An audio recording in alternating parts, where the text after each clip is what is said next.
ورسوله لا يلدكم من أعمالكم شيئا إن الله غفور رحيم. وقال عز من قائل في مقام آخر لا تيأسوا من روح الله إنه لا ييأس من روح الله إلا القوم الكافرون. فيا أيها المسلمون نصركم الله، أطيعوا الله وأطيعوا الرسول ودوموا على أمره واجتنبوا عن نهيه فإن لكم فيه خير الدارين. حضرات کرام، خطبہ مسنونہ کے بعد دو جگہ سے قرآن عظیم کی مبارک آیتیں تلاوت کی. پہلی آیت میں اللہ تبارک و تعالی ارشاد فرما رہا ہے کہ یہ جنگلوں کے رہنے والے آدی باسی، جنہیں عربی میں آرادی کہا جاتا ہے، یہ سیدھے سادھے لوگ آپ کے پاس آتے ہیں اور اے رسول آپ کے سامنے اپنے ایمان کو ظاہر کرتے ہیں، کہتے ہیں ہم ایمان لے آئے. آپ ان سے فرما دیجئے کہ ابھی تم پکے مومن نہیں ہوئے ہو، ابھی تو تم نے ظاہری اسلام قبول کیا ہے اور یہ ایمان ابھی پوری طرح تمہارے دلوں میں داخل نہیں ہوا ہے. اور اگر تم اللہ اور اس کے رسول کی اطاعت کرو تو اللہ تعالیٰ تمہارے کسی اعمال کو اور اعمال میں سے کسی چھوٹے سے چھوٹے عمل کو بھی بیکار نہیں کرے. بے شک اللہ تعالیٰ گناہوں کو بخشنے والا، رحم فرمانے والا ہے. جو دوسری آیت میں نے پڑھی اس میں اللہ تبارک و تعالی فرما رہا ہے کہ اللہ کی رحمت سے کبھی نا امید مت ہونا. بے شک اللہ کی رحمت سے ایمان والے مایوس نہیں ہوتے ہیں، مایوس ہوتے ہیں تو کافر مایوس ہوتے ہیں. پہلی آیت کی تفسیر اور اس کا مطلب یہ ہے کہ ہم جو نماز پڑھتے ہیں، اپنی زبان سے کلمے کا اظہار کرتے ہیں، اللہ کی وحدانیت اور رسول اکرم صلی اللہ علیہ وسلم کی رسالت کا اقرار کرتے ہیں، روزے رکھتے ہیں، زکوٰۃ دیتے ہیں، حج کرتے ہیں، کسی کو اللہ توفیق دیتا ہے تو نفلی صدقے اور خیرات بھی کرتا ہے. یہ جو ہمارے عمل سے چیزیں تعلق رکھتی ہیں، جو ہمارے ظاہر سے تعلق رکھتی ہیں، انہیں اسلام کہا جاتا ہے. اور ایمان نام ہے ان چیزوں کی حقانیت کو دل سے ماننا اور دل سے یقین رکھنے کا نام ایمان ہے. جو ہم زبان سے کہہ رہے ہیں کہ اللہ کے سوا کوئی معبود نہیں، تو یہی عقیدہ ہمارے دل میں بھی جمع ہوا ہو تو ایمان کہلائے. ہم کہہ رہے ہیں کہ محمد صلی اللہ علیہ وسلم اللہ کے رسول ہیں، یہ زبان سے کہنا تو اسلام ہے، اور یہی اگر ہمارے دل کا یقین بھی ہے تو یہی ہمارا ایمان ہے. حضور نبی اکرم صلی اللہ علیہ وسلم نے ارشاد فرمایا کہ جس طرح اللہ کی وحدانیت کا یقین رکھنا ضروری ہے، محمد صلی اللہ علیہ وسلم کی رسالت پر یقین رکھنا ضروری ہے، اسی طرح یہ یقین کرنا بھی ضروری ہے کہ تمہیں مرنے کے بعد دوبارہ زندہ ہونا ہے، تمہیں اپنی قبروں کے اندر بھی حساب و کتاب دینا ہے، میدان محشر میں بھی تمہارا حساب و کتاب ہونا ہے، اور جو نیکیاں ہیں ان کا بھی تمہیں اچھا اجر ملنا ہے، اور جو گناہ ہیں وہ بھی تمہارے سامنے آنا ہے. اب اللہ چاہے اپنے کرم سے معاف کر دے یا گناہوں کی وجہ سے پکڑ کر لے، وہ مالک و مختار ہے، وہ جو چاہے کر سکتا ہے. ہم یہ یقین رکھیں جو اللہ نے فرمایا فَمَن يَعْمَلْ مِثْقَالَ ذَرَّةٍ خَيْرًا يَرَهُ وَمَن يَعْمَلْ مِثْقَالَ ذَرَّةٍ شَرًّا يَرَهُ، جو ذرہ برابر کوئی نیکی یہاں کر رہا ہے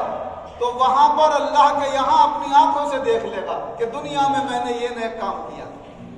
جو یہاں چھوٹے سے چھوٹا گناہ کر رہا ہے، برائی کر رہا ہے، وہ بھی وہاں پر اپنی آنکھوں سے دیکھ لے گا اور کوئی گناہ بھی اس کا نہیں چھپایا جائے گا۔ لیکن اللہ ارحم الراحمین ہے، نیکیوں کا تو اللہ ثواب عطا فرمائے گا ہی، لیکن نیکیاں دکھا کر اور گناہ دکھا کر اللہ گناہوں کو معاف بھی فرما دے گا۔ اور یہ معافی اگر تم نے اپنے گناہوں سے دنیا میں توبہ کی ہے تو اس توبہ کے صدقے میں بھی معافی ہو جائے گی، اور اگر توبہ کی توفیق نہ ہوئی، ارادہ تھا کہ توبہ کر لیں گے یا کوئی چھپ کر گناہ ہو گیا تو اللہ اپنی رحمت سے معاف فرما دے گا، مگر بتایا سب کو جائے۔ ایک بندے کو تو اللہ تعالیٰ اس کی نیکیاں اور گناہ اس طرح بتائے گا کہ اسے بالکل اپنے قریب بلا لے گا، اور بلانے کے بعد چپ کے اس سے باتیں کرے گا، فرمائے گا میرے بندے تو نے یہ گناہ کیا تھا، یہ گناہ کیا تھا، اور وہ چھوٹے چھوٹے گناہ اس کے جو دنیا میں ہوں گے جنہیں گناہ صغیرہ کہا جاتا ہے، وہ اللہ تعالیٰ ایک ایک کر کے اسے گنوائے گا۔ بندہ کہے گا ہاں مولا مجھ سے یہ گناہ ہو گیا تھا، یہ گناہ ہو گیا تھا، یہ گناہ ہو گیا تھا۔ اب وہ سمجھے گا کہ اللہ کو تو سب معلوم ہے، کچھ چھپا ہوا ہی نہیں ہے، پتہ نہیں اور جتنے گناہ ہیں وہ سامنے آئیں گے تو کیا حال ہوگا۔ تو اللہ تبارک و تعالیٰ ابھی بڑے گناہ اس کے سامنے نہ لا کر ان چھوٹے گناہوں کے بارے میں فرمائے گا اے بندے میری قدرت بھی دیکھ لے اور میری عنایت بھی دیکھ لے کہ تو نے یہ گناہ کیے تھے اور میں اپنے کرم سے ان گناہوں کو نیکی بنا رہا ہوں، یہ سب تیری نیکیاں۔ اور جب خدا ان گناہوں کو نیکی بنا دے تو کون روک؟ لا یسأل عما یفعل وهم یسألون، اللہ جو کرے گا اس سے کوئی پوچھنے والا نہیں کہ تو نے یہ کیوں کیا۔ اللہ فرماتا پوچھنے کا حق صرف مجھے ہے، میں پوچھوں گا اپنے بندے سے کہ تو نے یہ کیوں کیا تھا اور یہ کیوں نہیں کیا تھا۔ تو وہ بندہ سوچنے لگے گا کہ مولا اس وقت بڑا مہربان ہے، میرے گناہوں کو نیکی بنائے دے رہا ہے، تو چھوٹے چھوٹے گناہوں کو تو چھوٹی نیکیاں بنایا ہوگا، میں اللہ سے کہہ دوں میں نے بڑے بڑے گناہ بھی تو کیے تھے تاکہ ان کو بڑی نیکیاں بنا دے۔ تو بندہ کہے گا مولا میں نے اور بھی تو گناہ کیے تھے، وہ سامنے نظر نہیں آ رہے۔ تو اللہ تبارک و تعالیٰ اس کی بات سن کر ہنسے گا، اور حضور صلی اللہ علیہ وسلم بھی یہ حدیث بیان کر کے ہنسنے لگے، اور اتنا ہنسے کہ آپ کے یہ لمبے والے دانت بھی نظر آنے لگے۔ اور جس صحابی نے یہ حدیث روایت کی سلسلہ بسلسلہ ان سب نے یہ حدیث بیان کر کے اس پر ہنسے، اور پھر صحابہ سے حضور نے فرمایا بتاؤ میں کیوں ہنسا؟ تو صحابہ نے عرض کیا اللہ و رسولہ عالم، اللہ اور اس کا رسول زیادہ جانتا ہے۔ تو حضور صلی اللہ علیہ وسلم نے فرمایا ارے میں کیا ہنسا ہوں اس بات پر، اس پہ تو اللہ بھی ہنس گیا اس کی بات پر کہ دیکھو تو میرے بندے کو کہ جب اس کو دینا شروع کرو تو کہتا اور دے دے اور دے دے اور دے دے۔ اللہ جل شانہ وعم نوالہ نے جیسے ہمیں یہ توفیق عطا فرمائی ہے کہ ہم اپنی زبانوں سے اقرار کرتے ہیں، کبھی کبھی نمازیں بھی پڑھ لیتے ہیں اور نیک کام بھی کر لیتے ہیں، اللہ ہمیں یہ بھی توفیق دے دے کہ ہم دل سے اپنی تمام دینی باتوں کا پوری طرح یقین رکھنے لگیں اور آخرت کا پوری طرح یقین ہو جائے، ایسا یقین کہ ہم یہ جانیں کہ اللہ کے سوا کوئی فائدہ پہنچانے والا نہیں ہے اور اللہ کے سوا کوئی نقصان پہنچانے والا نہیں ہے، تو پھر ہماری وہ حالت نہیں ہوگی جو نظر آ رہی ہے کہ ہم ذرا سے خطرے سے ڈر جاتے ہیں اور سچ بولنے کی جگہ جھوٹ بول جاتے ہیں، ہم ذرا سے نقصان سے ڈر جاتے ہیں اور سچائی کے ساتھ کاروبار کرنے کی جگہ کوئی نہ کوئی دھوکہ کر جاتے ہیں، صحیح بات سامنے والے کو بتانے کی جگہ کہیں نہ کہیں ان کے عیب کو چھپا جاتے ہیں۔ یہ ہماری زمینوں کے کاروباروں میں بھی ہوتا ہے، یہ ہمارے اور کپڑے اور جوتے اور لین دین کے معاملات میں بھی ہوتا ہے، یہ اور ہماری زندگی کے گھریلو احوال میں بھی ہوتا ہے، کبھی شوہر بیوی سے کچھ چھپا جاتا ہے، کبھی بیوی شوہر سے کچھ چھپا جاتی ہے، کبھی بچے اپنے ماں باپ سے کچھ چھپا جاتے ہیں، کبھی لین دین والے کاروبار میں ساجھے دار ایک دوسرے سے فائدہ چھپا جاتے ہیں، فائدہ زیادہ ہوا اور کم بتا جاتے ہیں، وہ یہ سمجھ رہے ہیں کہ ہم نے یہ زیادہ فائدہ حاصل کر لیا گیا، مگر اگر انہیں آخرت پر یقین ہوتا اور حساب و کتاب کا یقین ہوتا تو کہتے یہ ہم نے فائدہ نہیں، آخرت کا بہت بڑا نقصان حاصل کر لیا، وہاں اللہ کو ہم کیا جواب دیں گے؟ اپنے ساتھی کے سامنے جب آخرت میں رسوائی ہوگی تو کیا حال ہوگا؟ بندہ یہ سمجھ رہا ہے وہ بہت دور ہے، بہت دور نہیں ہے، آنکھیں مچتی ہیں اور حالات سامنے آ جاتے ہیں۔ کوئی یہ نہ سمجھے کہ میں ابھی 50 سال تک اور ہوں دنیا میں، یہ نہ سمجھے کہ 20 سال تک اور ہوں یا 10 سال تک اور ہوں۔ ابھی 1 گھنٹے پہلے میں اپنے چچا زاد بھائی سے بات کر رہا تھا، 1 گھنٹے کے بعد وہاں سے نکلا تو فون آ گیا کہ بھائی کا انتقال ہو گیا۔ اچھی خاصی باتیں ہو رہی تھی، کوئی امید بھی نہیں تھی کہ 1 گھنٹے کے بعد ایسا ہو جائے گا، مولوی نذیر خان۔ تو ایسا ہوتا ہے کہ نہ گھنٹے کا پتہ ہے، نہ منٹ اور سیکنڈ کی خبر ہے، بس یہ چلتی ہوئی اللہ نے مشین بنائی ہے، نہ جانے اس مشین کی کتنی عمر رکھی ہے اللہ نے۔ ایکسپائری ڈیٹ جب آ جاتی ہے تو پھر مشین کام کرنا چھوڑ دیتی ہے اور اسے اللہ کے یہاں جانا یقینی ہو جاتا ہے۔ تو ہمیں جب اللہ کے یہاں جانا یقینی ہے اور وہاں پر حساب و کتاب ہونا ہے، اگر ہم اپنے دنیا کے امور، آخرت کے معاملات پر آخرت کے حساب و کتاب پر یقین رکھتے ہوئے انجام دیں گے تو انشاءاللہ ہم گناہوں سے زیادہ حد تک بچتے رہیں گے اور نیک کام زیادہ سے زیادہ کرنے کی کوششیں کریں گے۔ جس طرح اللہ تبارک و تعالی نے اپنے رسول حضور احمد مجتبی حضرت محمد مصطفیٰ صلی اللہ علیہ وسلم سے یہ فرمایا کہ ان آدیواسیوں سے، ان جنگل کے رہنے والے سیدھے سادے لوگوں سے کہہ دو، ارے ابھی تو تم نے اسلام قبول کیا، ابھی ایمان تمہارے دلوں میں کہاں داخل ہوا ہے؟ یہی حالت اگر دیکھا جائے تو ہماری اور آپ کی آج کل ہو رہی ہے کہ ہم بہت ساری جگہ اپنے اسلام کو تو ظاہر کر دیتے ہیں، لیکن جب ہمارے ایمان کی پرکھ کا وقت آتا ہے تو اس وقت ہمارے قدم پھسل جاتے ہیں اور جو ایمان کی مضبوطی کا تقاضا ہے ان تقاضوں کو ہم پورا نہیں کر پاتے۔